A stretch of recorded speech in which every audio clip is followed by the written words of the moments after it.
ஒரு ஓவியன் அப்படி அழகா ஒரு 2-3 கோடில் உங்களை அப்படியே அழகா வரைஞ்சிருவான். சின்ன சின்ன அந்த ஆர்ட் ஃப்ரம் வேஸ்ட்னு சொல்லுவாங்கல்ல, தேவையில்லாத பொருளை வச்சு ஒரு பொம்மை செஞ்சிருவான். அப்படி ஒரு கலைஞன் அவன் தெருவில் ஓவியம் வரைஞ்சு தான் வாழ்க்கையை நடத்துவான். அவங்களுக்கு ஒரு குழந்தையும் பிறந்துடும், ரொம்ப கஷ்ட ஜீவனமாக இருக்கும். மனைவி சொல்லுவான், உங்கள் ஓவியத்தை வச்சு ஒரு ஆணியம் பிடுங்க முடியல, ஏதாவது ஒரு கம்பெனிக்கு தயவு செஞ்சு வேலைக்கு போ அப்படின்னு. சரின்னு ஒரு பேப்பரில் பார்ப்பா, சோப்பு கம்பெனிக்கு சேல்ஸ்மேன் வேலை. அந்த இன்டர்வியூக்கு போவான். 3 பேர் உட்காந்துருப்பாங்க, ஒரு அம்மா 2 ஆளுங்க உட்காந்துருப்பாங்க. போய் வணக்கம் சொல்லுவான், என்னப்பா படிச்சிருக்கிற? இல்லை நான் ஒரு ஓவியன். நம்ம ஓவியனுக்கு சோப்பு கடைக்கு என்னப்பா சம்பந்தம், நீ எப்படி போய் சோப்பு விற்ப? அந்த மாதிரி சிரிச்சுட்டே உனக்கு எப்படிப்பா இதெல்லாம் முடியும்? அந்த பென்சில் கொடுங்க மேடம், ஒரு பேப்பர் கொடுங்கன்னு வாங்கி ஒரு நிமிஷத்தில் ஒரு 5 கோடு போட்டு அவங்கள வரைஞ்சிருவான். 5 கோட்டில் அவங்க அப்படி தத்ரூபம் வரைஞ்சோன்னா அந்த அம்மா மிரண்டு போய், என்னப்பா இப்படி வரைகிற, நான் உனக்கு 10க்கு 10 மார்க் போடுறேன் அப்படின்றாங்க.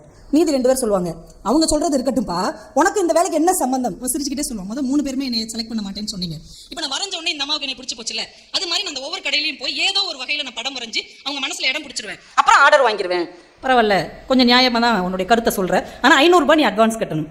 ஒரு 10 நாளைக்குள்ள நீ கெட்டு, உனக்கு நாங்கள் டைம் தரோன்றாங்க. 10 நாளைக்குள்ள நான் 500 ரூபாய்க்கு எங்கே போவேன்? 500 ரூபாய் கெட்டு இந்த வேலை உனக்கு அப்படின்றாங்க. வீட்டுக்கு போய் என்னென்னமோ பண்ணி பார்ப்பான், இருக்கிற சின்ன பொருட்கள் எல்லாம் வித்து பார்ப்பான், 500 ரூபாய் கிடைக்காது.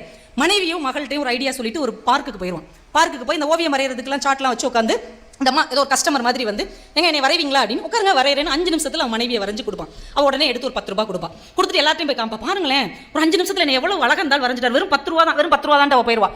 எல்லாரும் ஆளாளுக்கு வந்து உட்காந்து வரைய ஆரம்பிச்சிருவாங்க. இப்படியே ஒரு 10 நாள் வரைஞ்சி விரல் வீங்க கை வலிக்க வரைஞ்சி 500 ரூபாய் தேத்திடுவான்.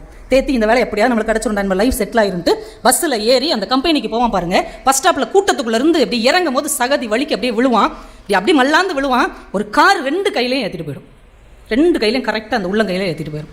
அப்படி மயங்கிடுவான். ஹாஸ்பிட்டல் கொண்டு போய் பார்த்தா 2 கையுமே இருக்காது. எதை வச்சு இவன் ஓவியன் ஆனானோ, எது இவனுடைய வாழ்க்கையினே நம்பி கொண்டிருந்தானோ, இப்போ அந்த 2 கையுமே இல்லை. இன்னொருத்தங்களை நம்பி நம்ம எப்படி வாழ்றதுன்னு 2 நாள் மன உளைச்சலுக்கு ஆளாகி ஒரு நாள் நைட்டு 12 மணிக்கு மெதுவாக எழுந்திரிச்சு அந்த ஹாஸ்பிட்டல் மாடியில் போய் குதிக்க போவான். அவன் 2 காலையும் ஏதோ 2 கைகள் பிடிக்கும். திரும்பி பார்த்தா அவன் மகன் நின்றுட்டு இருப்பான். என்னடா ஏன்பா குதிக்க போற, ஏன்பா சாக போற? அப்பாவுக்கு கையே இல்லைல்லம்மா, அப்பா எப்படிமா வாழ முடியும்? இந்தப்பா என் 2 கையை வச்சுக்கிட்டு வாழ்ப்பா அப்படிங்க வந்து பிள்ளை. அவருக்கு அப்படி மனசே கேட்காது. சரிடா வாடா உனக்காக நான் வாழ்றேன்டான்ட்டு வீட்டுக்கு வந்து வாயில் ப்ரஷ் வச்சு வரைய பழகுவான். கொஞ்சம் கொஞ்சமாக வரைய பழகி அவன் என்ன ஓவியம் வரைவான் தெரியுமா? ஒரு கையை வரைவான். அது வரைக்கும் அவன் வாழ்நாளில் கையை வரைஞ்சதே கிடையாது.